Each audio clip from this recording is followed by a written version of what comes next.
के बन खे खरय रुबन खे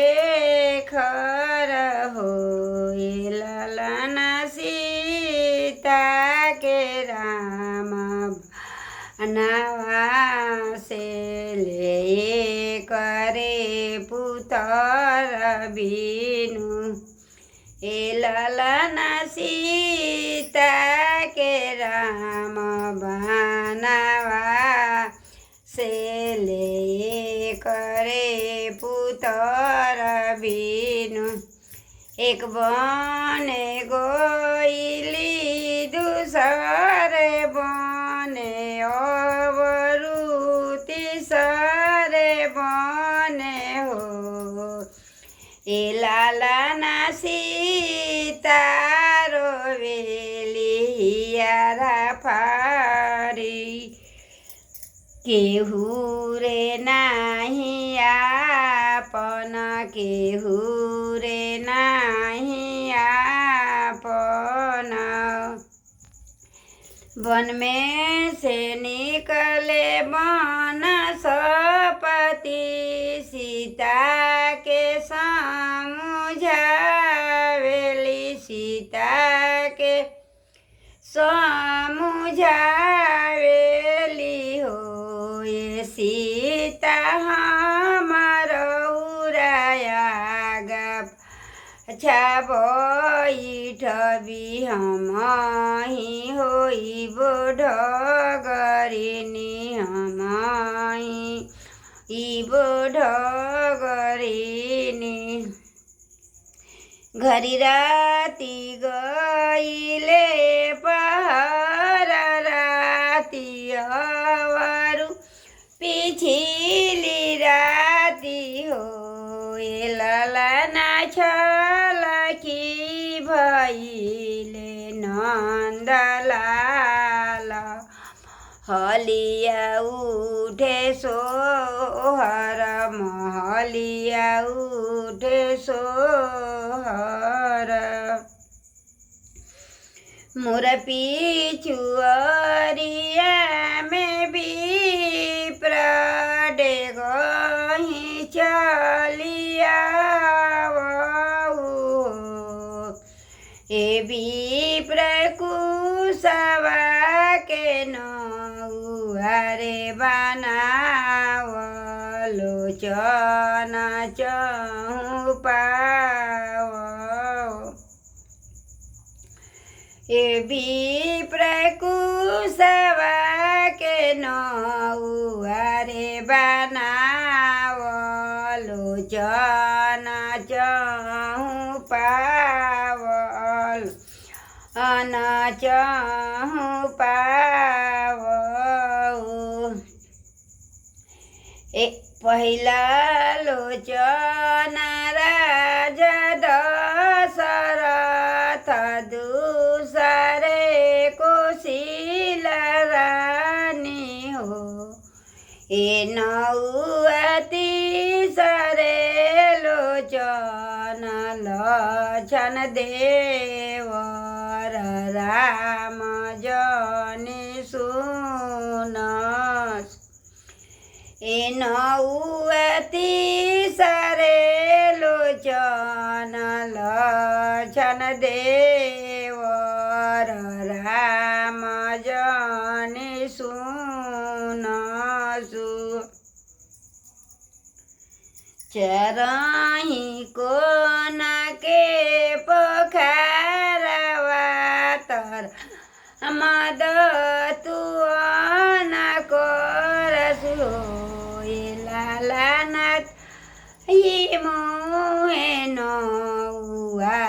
लोचन ले ले हम वन में पूछे ले राम पूछे ले कहाँ के हव तू नौआ कहाँ रे कइल जालनु हो ये नौआ के करा भई ले नंदलाल લોચન ચહું પાવેલા લોચન ચહું પાવેલા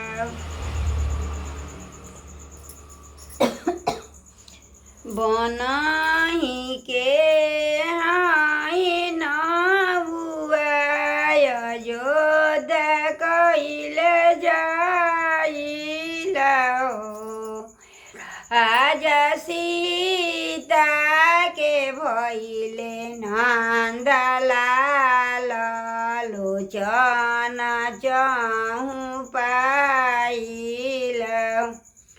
ए राजा सीता के भइले नंदलाल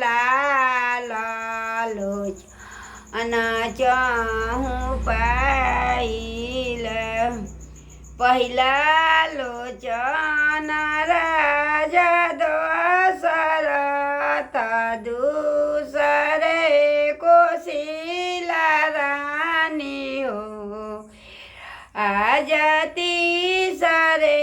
लोचन लोचन देवर आम जानी सुनासु ए राजा तीसरे लोचन लोचन देवर राम जानी सुनासु बनहि के तुहन औआ बनहि कइले जाहुनु होए नौ सीता से कहिया समुझाई चेत सुघरवायापन ए नौआ सीता से कहिया समुझाई त सुघरवायापन फटौ धरती समाई बियज धनाहि जाइबी हो ए नौआ जाहि दिनवा राम नारे समुझले तबहि दही बहारवा कइले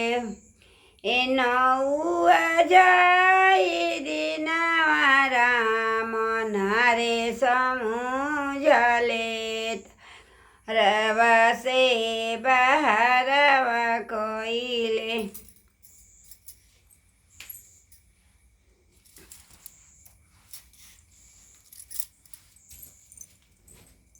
कृष्णा ये अपना को फोन चल गई ए कृष्णा कृष्णा ए कृष्णा देखी ना अपने घर में चल गए एकदम काम बनू ए कृष्णा अरे वाह इधर तो ये पढ़ ले बा मोबाइल पे दूसरे लोग आप हमारा ब्लॉक कर घर में इधर काम बा कब से लेता है वही पता ना का ऊपर नहीं को ना कहीं वही पता ना का कहीं तो हां ऊपर हां भाग आई गई नहीं ये बच्चे हां तो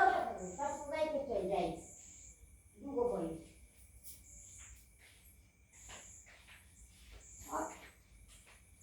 के वो कॉल आ गया ये कौन नहीं के गनो खत्म हो गई पता